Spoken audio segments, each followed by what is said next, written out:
In all paintings, there's a certain struggle.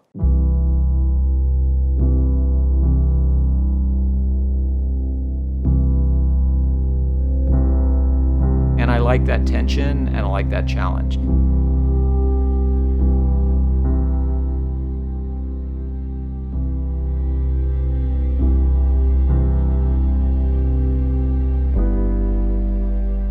Hi, I'm Desmond O'Hagan. I'm an artist in Denver, Colorado. I specialize in oils and pastels. Pastels have been around for hundreds of years. During the Impressionist time, around the 1860s, 1870s, they really sort of came on, especially with Degas.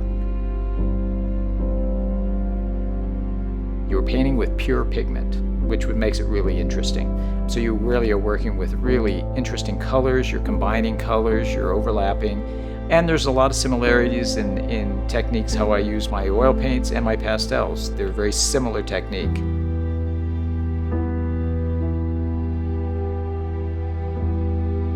You can't help but have your eyes open to see the possibilities of what pastels can do. You get something more than what you would say is predictable. You're looking for the unpredictable.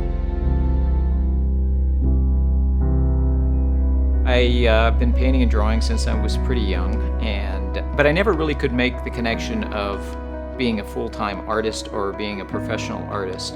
And so what I did is I went to school down at University of New Mexico, and I was studying architecture and fine art. And then I realized I didn't really want to be an architect, so I came up to Colorado and studied graphic design. I have a wide variety of subject matter that I really enjoy. A lot of it has to do with figurative work, but it would be in urban scenes, interiors. I also enjoy painting nudes, but it's all tied around people, but in a more contemporary fashion.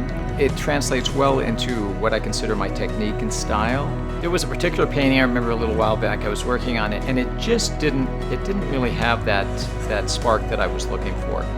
And at that point, I just said, I'm going to just start really experimenting and not care whether it didn't turn out completely or whatever. And being not careless, but more adventurous and not worrying about the risk actually brought this painting into a really interesting place.